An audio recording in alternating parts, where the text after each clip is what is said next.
E aí? Are, are, ahare, are, ahare, are, ahare, biribi. La la la la la la la la la la la la la la la la la la la. Are, are, ahare, are, ahare, are, abere, diriri. Da da da da da da da da da da da da da da da da da. Hoje é quarta-feira, ainda estou inebriado do show do Milton Nascimento, naquela que parece ser a sua última turnê, uma turnê de despedida. Eu fiquei muito maravilhosamente impactado pela estética do show, pela voz do Milton, apesar de todas as questões envolvendo saúde. Ele fica sentadinho no palco, o show todo, mas ele tem voz, a voz sai dali e toma o espaço da casa de espetáculo e a gente se sente, tem um aspecto ritualístico assim. Foi um show muito bem calibrado no sentido do repertório, trazer músicas que explicam, através das letras, o que há de mais bonito na trajetória e no legado de Milton Nascimento. E, óbvio, não tem como a gente não ir às lágrimas. Eu, particularmente, comecei a chorar em coração de estudante, porque me vi naquele momento transportado para o ano de 1984. Ouvindo Coração de Estudante, eu fui transportado a 1984, na Candelária, no centro do Rio, no comício das diretas, 1 milhão de pessoas nas ruas pedindo democracia. O tempo passou e o pedido de uma expressiva quantidade de brasileiros, o desejo de um contingente numeroso de brasileiros, tanto tempo depois, continua sendo em favor da democracia, né? A democracia. Então, foi lindo o show. Tô vendo que o povo do YouTube está com um certo problema aqui de sinal. O sinal está estabilizado até o momento. Está indo muito bem o sinal da transmissão no Instagram. Então, quem no YouTube estiver se ressentindo de perda de sinal abrupta, corre para o Instagram.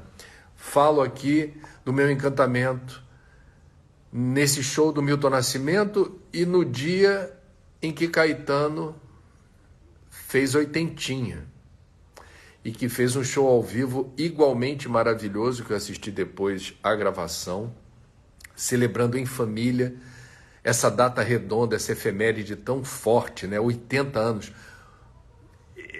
Milton, Caetano, Gil, Paulinho da Viola, nem Mato Grosso tem 81. Essa pleiade de grandes artistas, cantores, compositores, que são de uma mesma geração, né?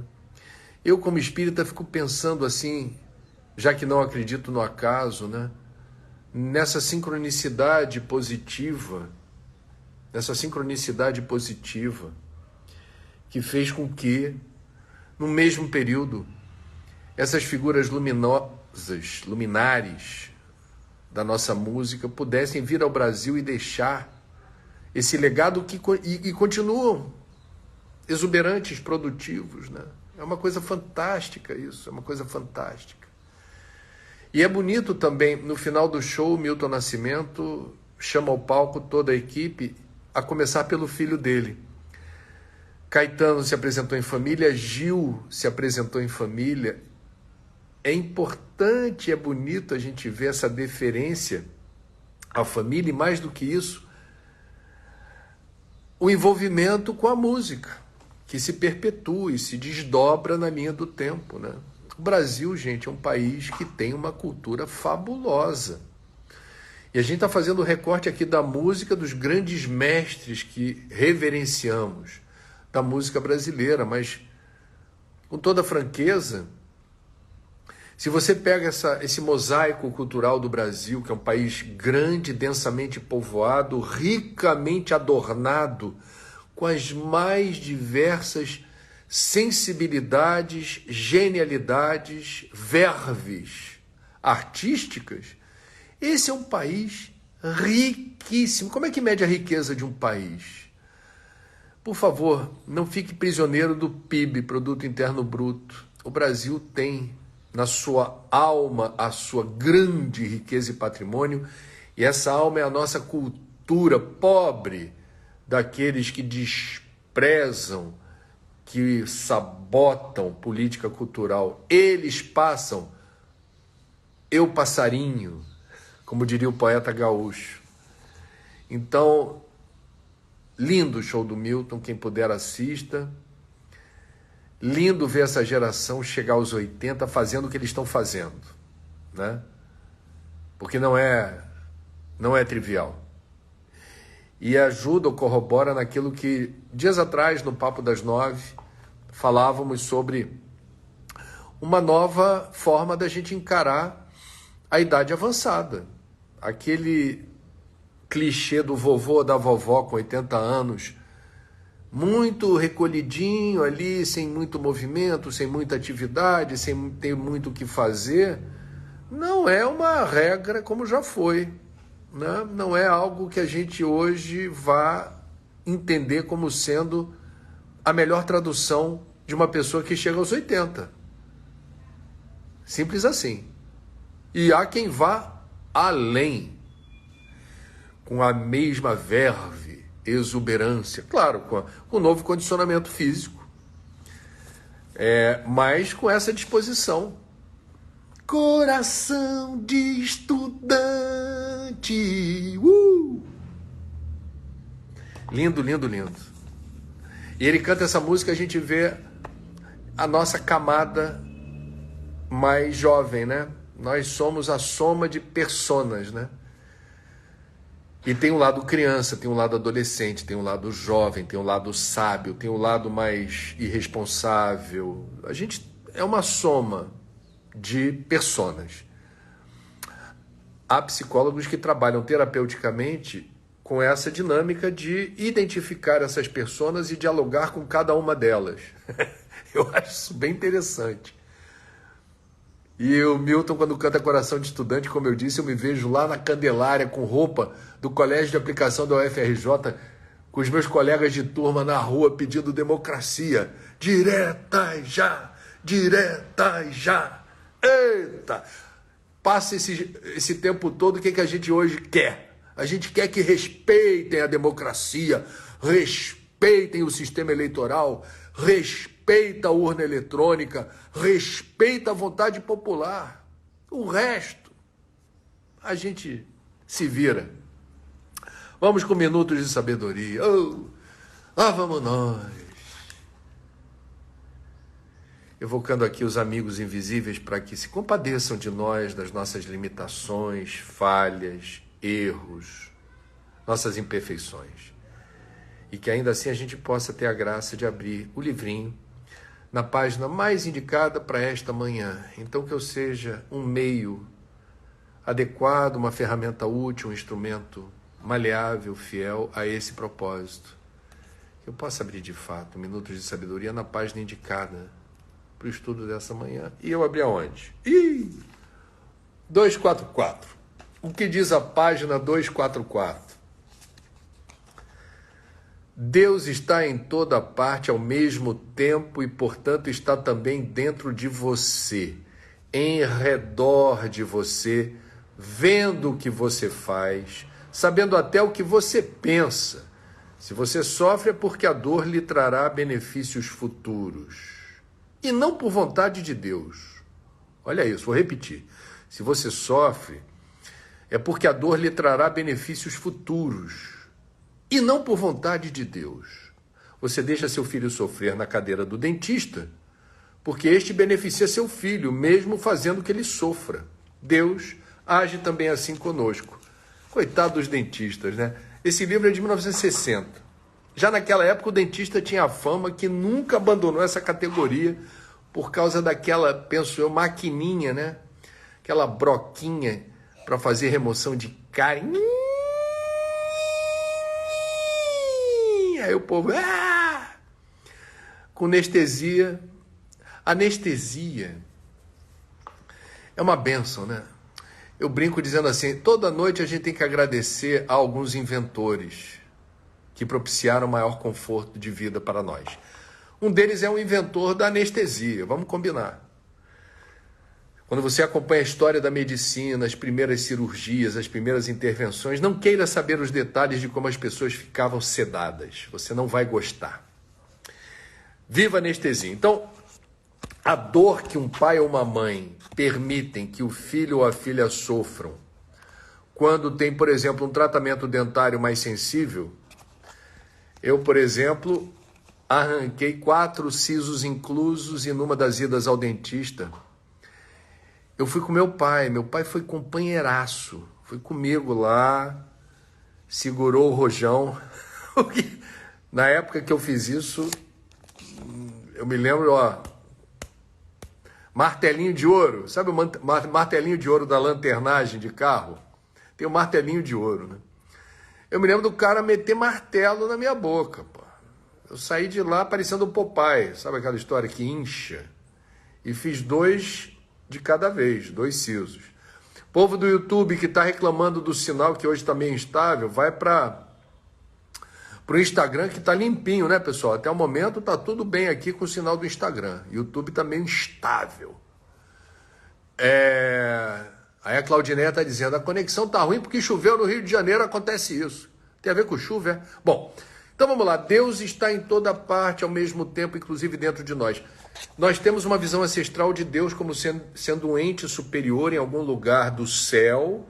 Associamos a uma imagem de um homem, uma visão antropomórfica, assim, uma forma humana, com a aparência de sábio, cabelos brancos e longos, barba branca, né? Um Deus branco, né? Eu não sei quem inventou esse estereótipo do Deus branco. Bom, aí vai. Isso vai longe.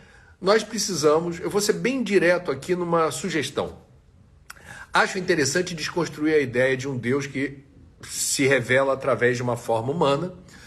Acho interessante a gente exercitar com muito cuidado, cada um com o seu cada um, a ideia de um Deus onipresente, onisciente. Deus é uma experiência, é uma força superior que se manifesta no universo e nas criaturas. Ele está presente, né? Jesus, quando disse, vós sois deuses, provavelmente estava aludindo, penso eu, à partícula Deus que todos nós temos, a essa semente divina, né? Essa fagulha divina que temos dentro de nós e que se resolve a partir da consciência. A consciência seria a expressão da partícula Deus dentro de nós. Essa noção do que nos convém, essa percepção do que precisamos fazer. Isso tudo está num pacote, penso eu, muito interessante, de percepção da divindade. A percepção da divindade é algo absolutamente singular, cada um sente de um jeito. Isso é muito complicado de você querer. Eu não consigo aceitar a tese de que só existe uma forma de sentir Deus. Cada um haverá de experimentar de uma maneira essa percepção de Deus, daquilo que se chama Deus. Algumas tradições, é o caso do taoísmo, sequer ousa emprestar uma palavra a Deus. O inominável que se pode nominar não é o inominável. Lao Tse escreveu 5.000 anos atrás. Quando você encarcera Deus numa palavra, Deus, a gente já está, eu diria, subtraindo o sentido pleno do que significa essa força cósmica universal. Portanto, Deus está em toda parte, inclusive dentro de nós, e a dor não é contra nós. Esse é um ponto importante. Se Deus existe, eu entendo que existe uma força superior. Como é que eu explico a dor? Como é que eu explico a dor? Né? E Pastorino está dizendo assim, se você sofre é porque a dor lhe trará benefícios futuros, e não por vontade de Deus. E aí compara com a história do dentista. Existem experiências de dor e sofrimento que são claramente, muito explicitamente, não precisa fazer muita força para entender como são pertinentes essas experiências em favor de uma educação espiritual. É um sacolejo, é um agulhão. É algo que nos projeta para frente, é algo que nos empurra para cima, né?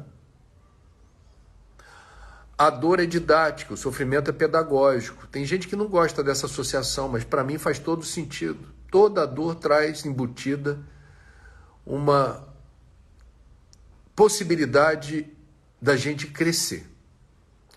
A dor e o sofrimento são convites para a evolução. Não estacione na dor, não fique ali se vitimizando, dizendo, tadinho de mim, que as coisas não estão legais, não estão funcionando, o que será de mim, como é que vai ser?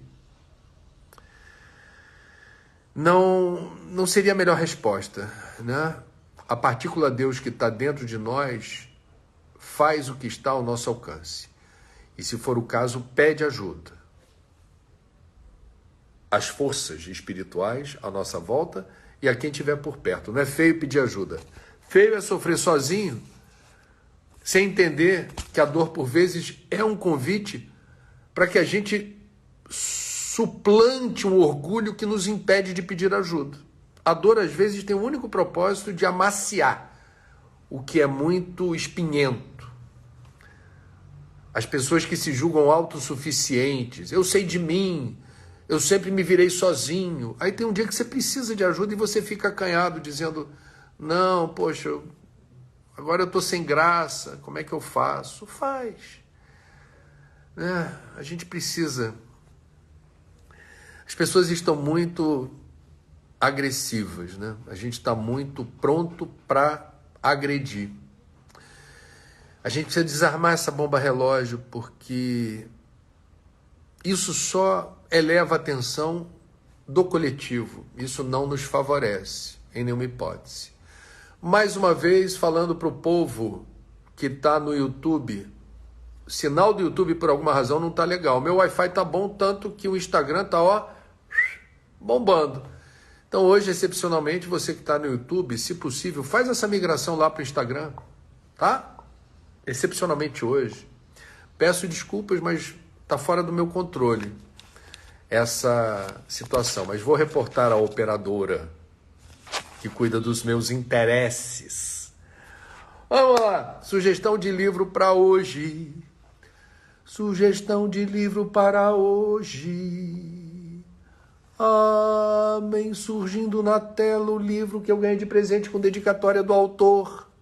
Felipe Trucolo Mascarenhas, é do Movimento Espírita da Federação do Rio Grande do Sul, ligado ao saber ambiental, dos meus amigos Lorenzo e Marta, fazem a diferença no Movimento Espírita Gaúcho, protagonizando ações, campanhas, livros, movimentos em favor da sustentabilidade. Ele que é graduado em comunicação social, pesquisador e extensionista, desenvolvendo estudos no campo da ecologia e do bem viver.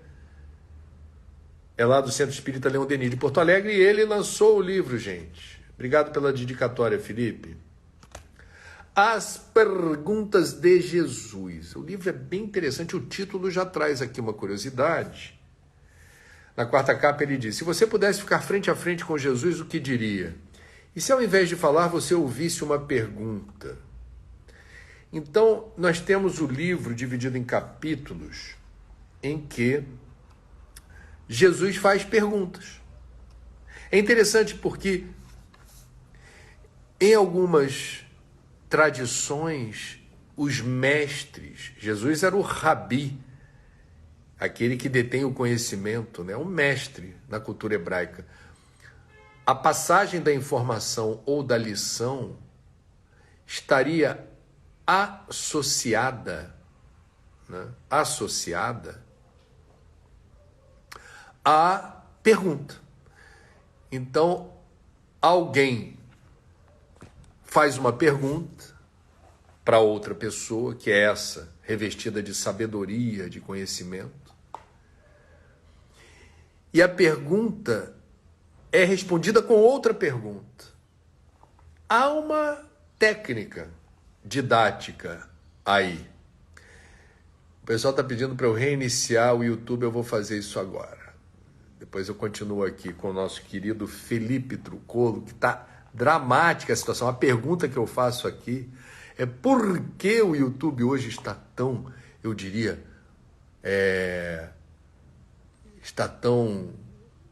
sujeito a essas intempéries. Vamos reiniciar e ver se dessa vez vai? Façamos então aqui o nosso dever de casa. Eu sou um comunicador e a gente tem esses cuidados técnicos para fazer chegar a informação, inclusive sobre o livro do Felipe Trucolo Mascarenhas, ao maior número possível de pessoas. Amém. Aí tem aqui o preenchimento de tudo. Amém. Sorria para a miniatura. Eles batem uma foto na capa, transmitiram ao vivo. Vamos ver se agora vai. Oremos.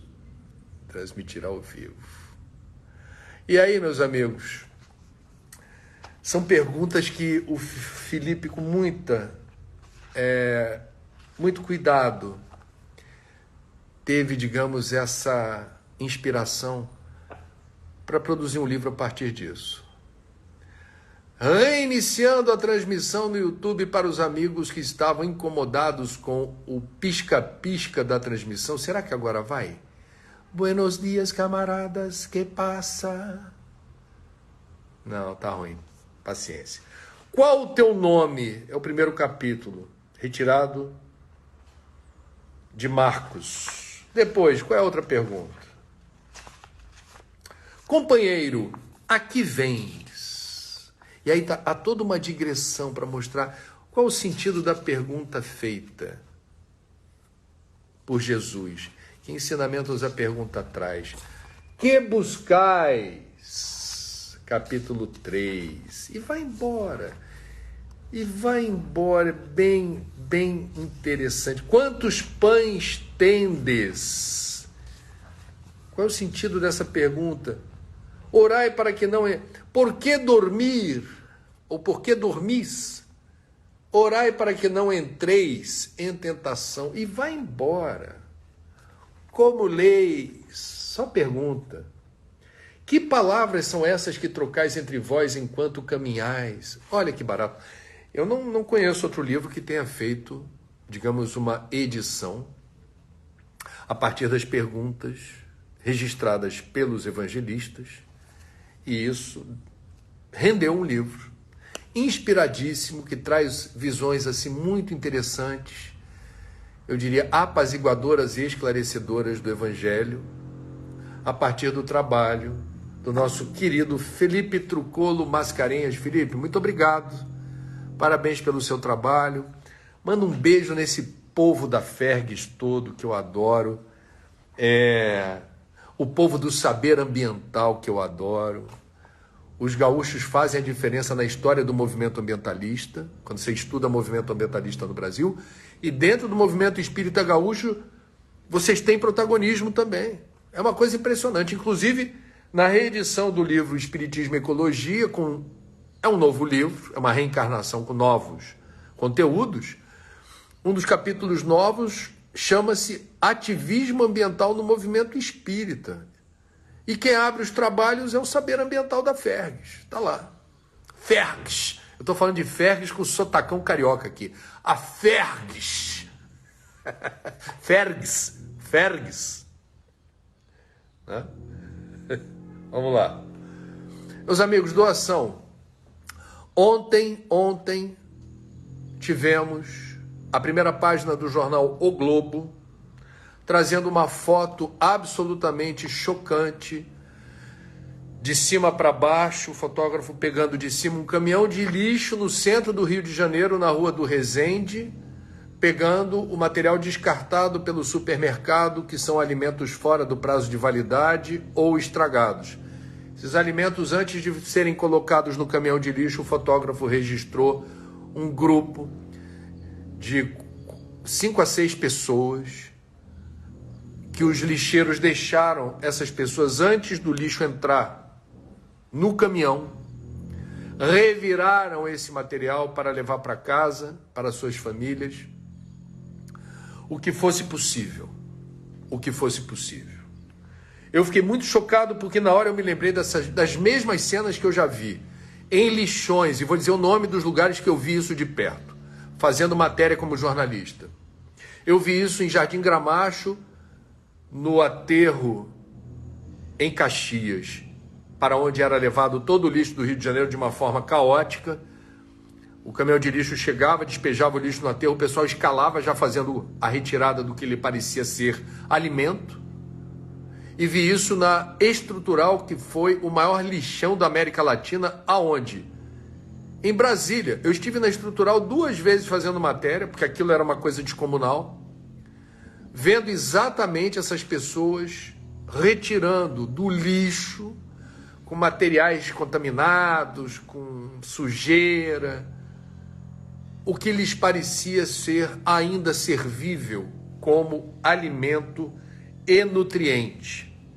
Hoje, e me lembrei da Venezuela, porque a Venezuela, empobrecida, vem registrando imagens iguais.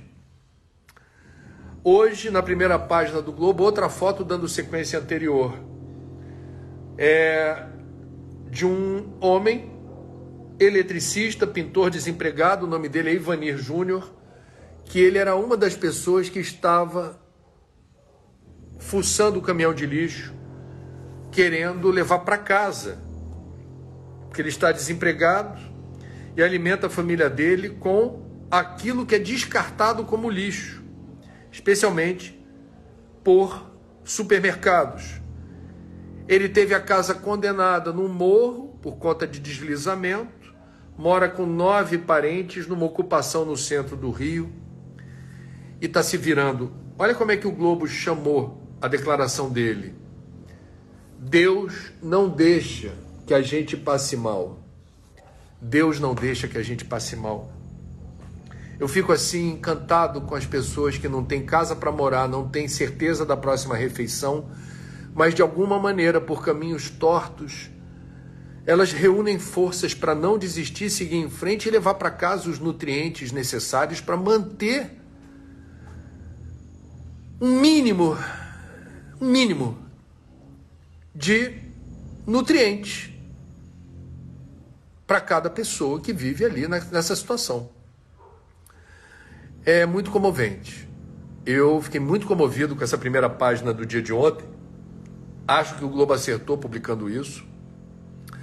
A reportagem disse que no intervalo de 2 anos o número de miseráveis apenas nas regiões metropolitanas do Brasil aumentou em 4 milhões de pessoas. A reportagem lembra que nós temos aproximadamente 60% da população brasileira com inadimplentes. São pessoas que não estão com as contas em dia, estão devendo, sofrem por vezes com juros sobre juros, dependendo do perfil da dívida. Tem que escolher qual dívida vai pagar primeiro e a outra vai empurrando com a barriga. Então, meus amigos, para completar o furdunço, no dia de ontem que essa capa foi publicada, começou-se a pagar os R$600 do auxílio emergencial. O que me deixa muito indignado com a história desse pagamento?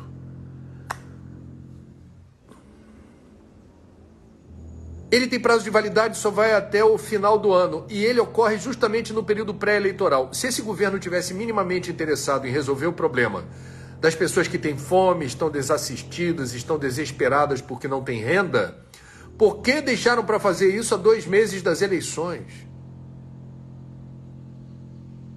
Tiveram 3 anos e meio para pensar num mecanismo de transferência de renda mínima. Não procuraram os especialistas, até hoje não procuraram os muitos especialistas nessa área de renda mínima, transferência de renda, mecanismos de socorro financeiro aos mais necessitados. Como é que você faz isso de uma forma inteligente? Como é que isso não passa a ideia de esmola? Como é que a gente organiza essa assistência social ouvindo quem conhece o assunto? Isso nunca aconteceu nesse governo. Agora, sai do papel faltando 2 meses para as eleições. É óbvio que isso tem um interesse casuístico, eleitoreiro. E as pessoas confundem, André, você é contra? Claro que não. Evidente que não. O Brasil é um país extremamente desigual, dos mais desiguais do mundo. A transferência de renda é absolutamente justa e necessária, com critérios e com planejamento bem lubrificado, que não houve. Casuísmo, populismo no lugar errado. Resolver o problema da fome, da miséria e da pobreza é coisa séria. Vai requerer conhecimento. Aonde isso deu certo e de que jeito deu certo, o que deu certo na experiência brasileira, o que a gente não deve repetir. Foi tudo no balacobaco. Aí não acho legal. Meus amigos, antes de passar para as perguntas de vocês, eu queria sugerir a atenção de todos para um problema que está acontecendo envolvendo a Marinha do Brasil. A Marinha do Brasil anunciou para os dias 16 e 17 de agosto exercícios militares no arquipélago de Alcatrazes, no litoral norte de São Paulo. Um arquipélago que tem uma importância enorme na biodiversidade marinha. É um dos maiores refúgios de aves marinhas do mundo. E concentra uma biodiversidade de espécies marinhas, inclusive ameaçadas de extinção. Certos golfinhos, certas baleias que ocorrem na região, isso está fartamente documentado, deveriam justificar não exercícios militares de qualquer ordem ou espécie ali. Entretanto, a Marinha determinou, vamos botar para quebrar. O ICMBio alegou assim, tudo bem, você pode até fazer isso, mas não faz agora, porque é o período de reprodução das aves. Várias aves. Seus ninhos estão lá. Bombardear o arquipélago de Alcatraz, na verdade uma das ilhas do arquipélago, mas o barulho e o risco para as aves é enorme. Aí a Marinha decidiu adiar, mas não desistiu da ideia. Não desistiu da ideia. Então, com todo o respeito que a Marinha merece, é uma força respeitável. Pelo amor de Deus, arrumem outro lugar para fazer exercícios militares. Não é possível que não exista outra forma de vocês praticarem exercícios militares. Vocês vão escolher um arquipélago que é reconhecidamente um tesouro da biodiversidade marinha. Pelo amor de Deus. Aliás, nem devia ser o ICMBio. Em tempos normais de temperatura e pressão, um presidente da República sensível ao óbvio chamaria o comandante da Marinha e falava, por que vocês estão querendo bombardear o arquipélago de Alcatrazes? Ah, presidente, é o melhor lugar para a gente fazer isso, precisamos exercitar. Falei, ok, só que eu não permito isso. Então a gente vai conversar aqui sobre alternativas. Vamos conversar sobre alternativas. Eu quero que vocês sejam bem treinados. Eu não aceito a ideia de vocês exporem o meu governo a exercícios militares num reduto importante, num santuário, num refúgio de aves e de espécies marinhas, algumas delas ameaçadas de extinção. Não faz o menor sentido isso. Bom, está dado o recado aqui, apenas sou um cidadão indignado com esse tipo de questão que nem deveria estar colocada. Nem deveria estar colocada. Bom, vamos lá? Vamos ver se Mr. Anderson, direto da Matrix. Alô, povo do YouTube. Se tiver tendo problema aí, corre pro Instagram, que o Instagram tá bombando. Adelante, cabrão. Que passa, cabrão? Pergunta chegando de onde? Nova Friburgo, São Paulo, Sorocaba, São Paulo capital. Mais uma de São Paulo. O povo não tá dizendo de onde tá vindo não, hein, Anderson? Recife, Volta Redonda e Recife de novo. Muito bem. As outras pessoas, não é obrigado a dizer de onde veio, mas eu gosto de saber. Tudo bem. Carlos Eduardo, que não diz onde é, de onde é, diz assim, André, dê sua opinião sobre o ativismo do povo no Diretas Já em relação ao povo de hoje defendendo a democracia. São momentos da história diferentes. Em 1984, no comício das diretas, citado por mim no início da minha fala, quando eu me lembrei desse episódio, ouvindo Milton Nascimento na sua turnê de despedida, cantando a música Coração de Estudante, eu, portanto, citei esse momento da história. Nós estávamos na ditadura, ninguém aguentava mais milicos no poder dizendo tudo o que é e não é, sem participação popular. Democracia, com todos os seus problemas, é o que há de mais justo, moderno e eficiente. Ditadura não tem vida longa. Pode checar. As ditaduras não começam bem e não terminam bem. Em relação a hoje, a gente está vendo um movimento golpista disfarçado. Não por outra razão, a carta em favor da democracia, está chegando aí a 1 milhão de assinaturas por aí, e que será lida essa semana na Faculdade de Direito da USP, replicando o que houve lá atrás, durante a ditadura, em 77, né? Se não me engano. Nós, hoje, testemunhamos uma outra situação em que a democracia está ameaçada, mas de forma indireta e velada. Ela está sendo comida pelas beiras. As instituições estão sendo enfraquecidas, estão sendo aparelhadas. Não há transparência, não há um combate efetivo à corrupção. E a impunidade voltou a ser algo que a gente testemunhou, inclusive envolvendo gente muito importante do governo. Eu acho que, resumidamente, seria isso, tá, Carlos? É apenas uma opinião. Júlio Flores, de Nova Friburgo, pergunta se a volta do Brasil ao mapa da fome no mundo também seria resultado de nossa invigilância no exercício da cidadania. Sim, é uma responsabilidade coletiva. Porque, mesmo quando um determinado dirigente político parece insensível a questões de ordem social, no enfrentamento da miséria, da pobreza e da exclusão, o governo não resume as nossas tragédias. Então, eu não gosto de ficar culpando sempre o governo. O governo é culpado de tudo. Tudo que está acontecendo é culpa do governo. Quem botou o governo lá? E a fiscalização, a pressão popular. Eu já falei aqui várias vezes. Democracia é panela de pressão. Quando você não pressiona, a coisa não anda. Então, sim, acho que temos diferentes níveis de responsabilidade. Claramente, a dos governos, de uma forma geral, é grande, mas não resume o desafio que cada um de nós tem, enquanto cidadãos, de nos mobilizarmos para mudar aquilo que nos pareça injusto, indigno, irresponsável, o que seja. Melicinha de São Paulo pergunta: André, os espíritos desencarnados podem interferir no estímulo de nossa memória emotiva? Por exemplo, quando temos pensamentos recorrentes que nos incomodam? Sim, mas isso depende. Eu vou me fiar aqui na literatura espírita. Nós recebemos o tempo todo intuições. A gente precisa estar, quando a gente fala da importância do orai e vigiai, recomendação do Cristo, é para a gente deixar a nossa sintonia, a nossa frequência a melhor possível para conseguir captar essas transmissões, vamos dizer assim, que vêm do plano superior.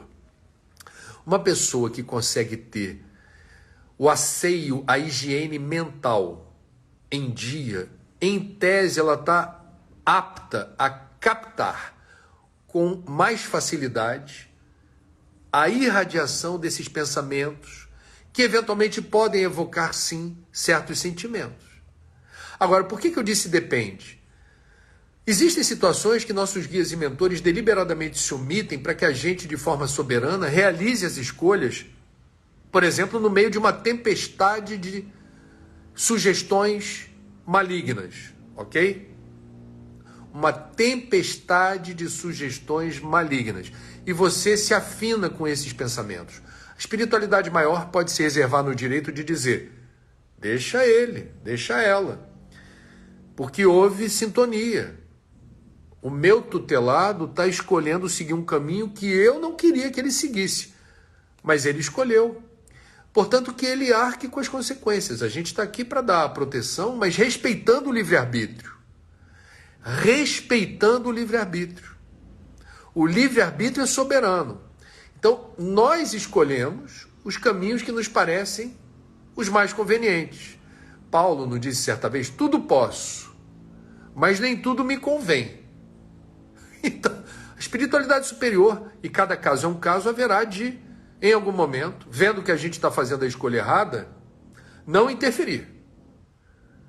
Não interferir.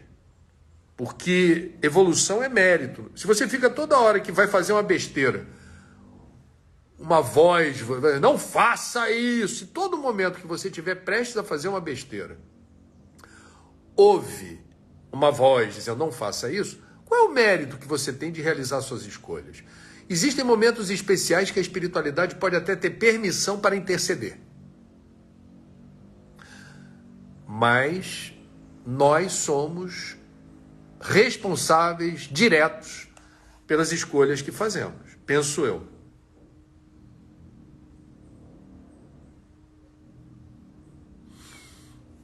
A Rosilene de São Paulo, capital, pergunta qual o momento mais tocante para mim dentro do espiritismo. Ah, foram tantos, gente. O enamoramento, né? O início da minha descoberta da doutrina foi muito emocionante. Algumas comunicações, algumas atividades na época da mocidade, a primeira palestra que eu fiz no Centro Espírita, que foi sobre suicídio. Ah, tantos momentos, difícil, sério, graças a Deus. Não é uma resposta fácil, graças a Deus.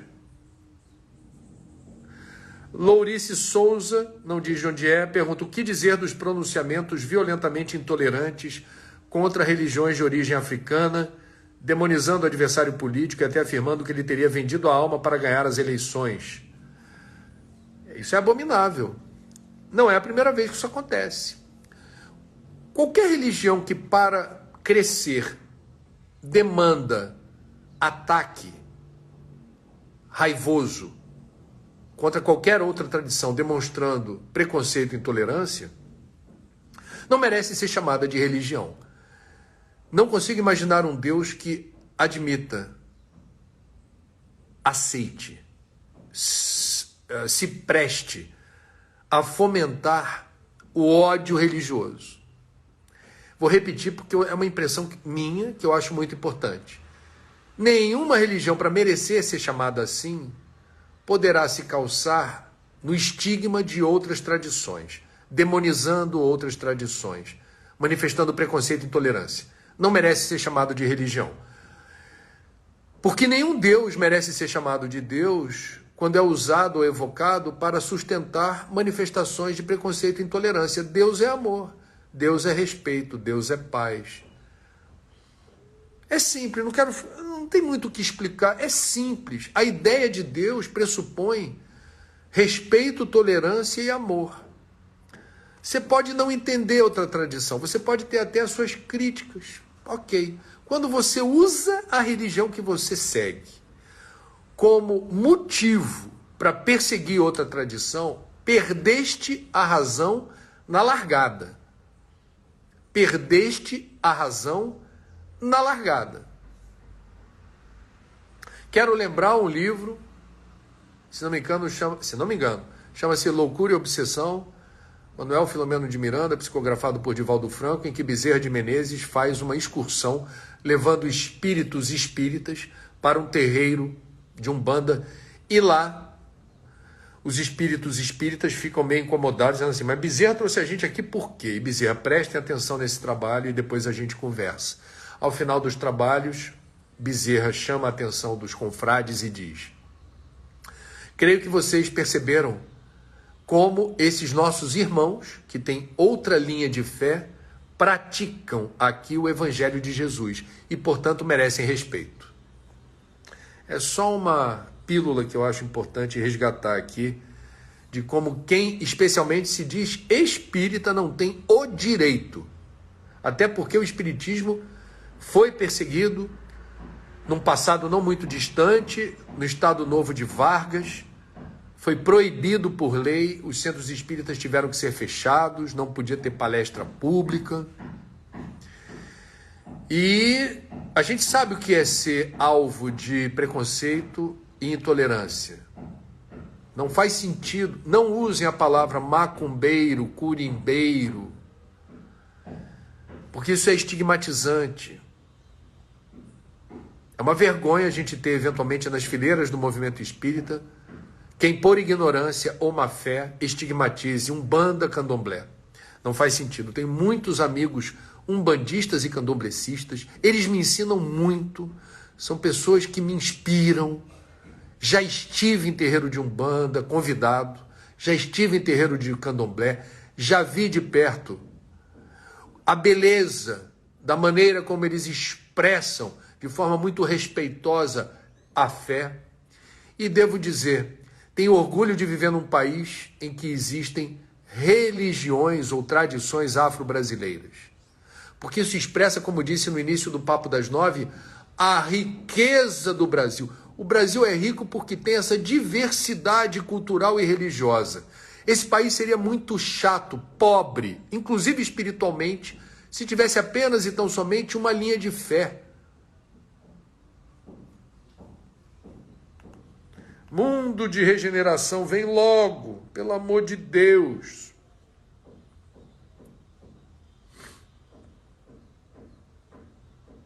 Flávia Carvalho é de São Paulo e pergunta: como podemos acessar em oração o espírito de um ente querido que fez a passagem há muitos anos e já pode ter reencarnado?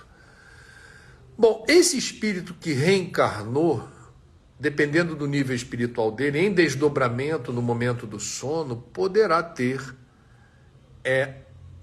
o privilégio, a bênção de ser acessado pela sua vibração, de forma consciente. Agora, de forma inconsciente, ele haverá de receber onde estiver. O pensamento não é uma abstração. O pensamento tem força e direção. Uma prece com o coração vai chegar aonde você deseja. Não importa em que circunstância ou situação o seu ente querido já desencarnado estiver. Como esse ente querido vai conscientemente registrar essa vibração é outra história. Existem inúmeras variáveis, tá bom?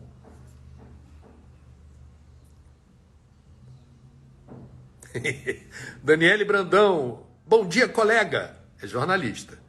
Que conselho tu podes oferecer a esta foca, que é o jargão que a gente usa no jornalismo para quem está se iniciando na profissão, que está prestes a defender um TCC, mas agoniada porque não consegue avançar no trabalho.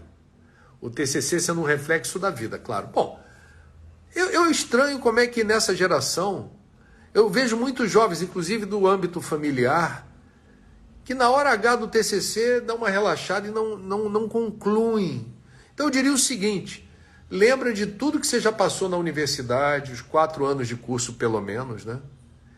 E você precisa botar um ponto final na história, tem que iniciar um novo ciclo. Esse novo ciclo só se iniciará de fato quando você concluir a sua jornada acadêmica. O TCC sela o ponto final da história. Então, vira essa página, moça.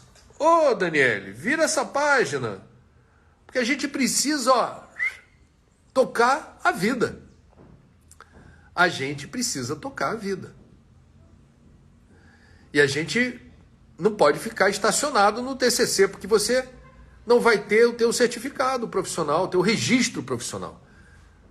E sem o registro, tudo anda para trás. Não é isso? Vamos lá. Emília Gomes está dizendo aqui: André, aqui no Recife, outro feminicídio. O que é que você diz sobre tantos humanos horríveis nesse mundo? O que será isso, espiritualmente falando? Emília, humanos horríveis, que é uma expressão curiosa que você usou, cabe esse rótulo em todos nós. Se não praticamos, nós homens, feminicídio nessa encarnação, provavelmente em outra cometemos. Evolução não se dá a toque de caixa. Evolução, tudo na natureza tem o seu ritmo. A evolução não dá saltos. Aqueles que hoje são capazes de cometer esse crime brutal, eles estão estagiando nesse nível evolutivo onde a insensibilidade para o lado sagrado da vida é gritante. Então a pessoa, ela não tem esse limite, ela não tem esse escrúpulo. Agora, repito, quem é reencarnacionista e no olhar espírita, todos nós, sem exceção, num passado mais ou menos distante, provavelmente incorremos em erros que hoje classificamos como abomináveis. Eu não estou relativizando nem passando mão para a brutalidade do feminicídio. É um crime hediondo, bárbaro, e que merece a punição exemplar, resguardando o amplo direito de defesa, como num Estado democrático, mas a aplicação da pena, e que seja uma pena severa. Agora, espiritualmente falando, a gente vai ter nuances na maneira como nós apressadamente criticamos o outro, dizendo assim, é um ser humano horrível. Sim, ele estagia num degrau evolutivo em que essa debilidade moral, essa insensibilidade para perceber a gravidade de subtrair a vida alheia, não estão presentes. E aí haverá de arcar com a lei dos homens e com a lei de Deus. Haverá de arcar com a lei dos homens e a lei de Deus. Você percebe o cuidado que eu tive de tentar colocar isso em perspectiva, né? Em perspectiva. É brutal. É algo que nos deixa profundamente indignados, para não dizer revoltados. Agora, à luz de uma visão espiritualizada, a gente vai colocar aquilo dentro de uma perspectiva que vai demandar ainda, provavelmente, algumas vidas. Para quem hoje tenha o disparate de cogitar da possibilidade de subtrair a vida de alguém, não tenha mais esse ímpeto. Dê graças a Deus se você não tem o ímpeto homicida, porque certamente você já teve no passado. É isso que eu estou querendo dizer. Muito bem. A Márcia Corrêa pergunta o que é que a gente pode fazer, desperdício de comida, desperdício de recursos. A nossa sociedade está doente. Olha, a nossa sociedade, ela nunca esteve completamente saudável. Do ponto de vista ético, moral e espiritual. Como disse, estamos, a duras penas, procurando luz. A gente está procurando saídas.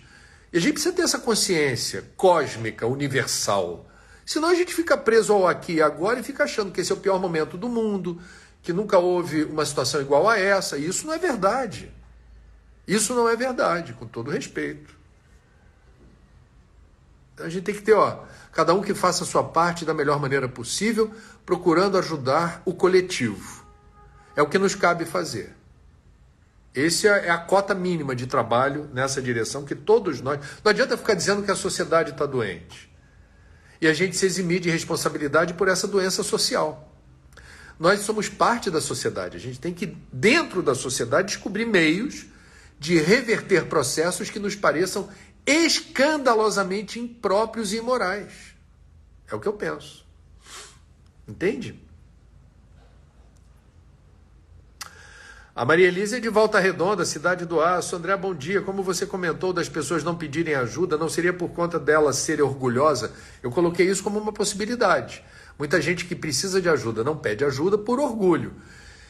E a necessidade e a escassez podem, eventualmente, ter essa função de lapidar a humildade. Eu não sou autossuficiente, ninguém é, todos precisamos uns dos outros. Então, quando você constrói a imagem da autossuficiência e quebra a cara, em algum momento você vai ter que estender a mão e pedir. Agora, não pedir por orgulho, aí é complicado. Porque ali provavelmente está embutida, sim, penso eu, o aprendizado da humildade. O aprendizado da humildade. A Sandra de Florianópolis pergunta, André, quando sabemos que somos médiuns? Olha, todos nós temos alguma sensibilidade mediúnica. A intuição, o sonho premonitório, ou a possibilidade de ter o recurso de uma audição espiritual, de uma visão, né? Portanto, eu sugiro a você que leia o livro dos médiuns ou procure literatura Livro dos Médiuns é das obras básicas do Espiritismo de Kardec. Ou procure na literatura que lhe apeteça, o Espiritismo fala muito sobre isso, o que seria mediunidade, para você tentar perceber se a pergunta alude a uma experiência que você está tendo, alguma pessoa da sua casa está tendo, como lidar com isso. O conhecimento e o estudo, ao contrário do que muita gente imagina, permitem maior controle e proteção dessa sensibilidade mediúnica. Mediunidade é a capacidade de estabelecer algum gênero de comunicação ou contato ou sensibilidade com o plano espiritual. É isso, grosso modo. Mas cada um de nós tem uma história, um passado, uma sensibilidade, uma demanda de usar ou não essa sensibilidade em favor do bem. A mediunidade, do ponto de vista espírita, e Chico Xavier é considerado o melhor exemplo até hoje dessa percepção da mediunidade como uma enxada, uma ferramenta. O médium não tem mérito algum, ele é apenas um instrumento, um veículo, através do qual a espiritualidade maior se utiliza ou recorre para permitir esse intercâmbio dentro de regras ou condições que precisam ser favoráveis à segurança desse processo. Tá? Tem muita literatura sobre isso. A Verônica Coelho, é do Recife, falou: André, você falou no CIMESP, lá em Olinda, que eu tive dias atrás, evento espírito maior de Pernambuco, que a viagem no tempo é fato. Pode explicar? Não entendi. Não, eu disse... Vamos lá, obrigado pela pergunta. Do ponto de vista teórico, viajar no tempo não é uma impossibilidade. Mas não conseguimos realizar de fato essa experiência. Então a gente começa a entender a relação espaço-tempo e a gente começa a ver como essas variáveis podem ser transgredidas em certas situações onde você mexe na dinâmica do tempo. Você altera a percepção da passagem do tempo, como eu e vocês experimentamos aqui e agora. Então, do ponto de vista teórico, não é uma aberração a viagem no tempo. Agora, claramente, eu não tenho os recursos técnicos, o saber científico aprumado para explicar como isso se dá. Eu só sei que isto não aconteceu ainda, mas, pelo andar da carruagem, haverá de acontecer. Né? Até Albert Einstein se aventurou nessa história da velocidade, dependendo de uma viagem espacial, dependendo da velocidade com que você se desloca, você altera a passagem do tempo para os tripulantes que estão na espaçonave. Quando essa espaçonave retorna à Terra, o tempo dessas pessoas não é o mesmo tempo que a gente, ao longo desse período, experimentou. É legal, esse assunto é bem interessante, mas eu não tenho competência para explicar. Só que eu tive o cuidado de pesquisar e dizer o que eu disse, tá bom? Meus amigos, está chegando ao fim o Papo das 9 de hoje, quarta-feira. Sexta-feira tem mais. Desejo a todos o melhor dia possível. O melhor dia possível é aquele que você se sente a mais equilibrada, serena, centrada, organizando pensamentos e, de alguma forma, tendo consciência de como as emoções estão aflorando, para que você se sinta bem. Ah, mas o mundo, a guerra, a fome.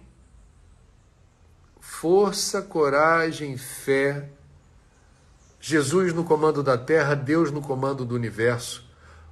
Nada ocorre à revelia ou por obra do acaso, e sejamos nós os agentes conscientes da construção de um mundo melhor e mais justo. Um mundo mais ético, um mundo mais sustentável, um mundo onde a palavra esperança faça todo sentido. Tudo de bom, fiquei com Deus. Até a próxima.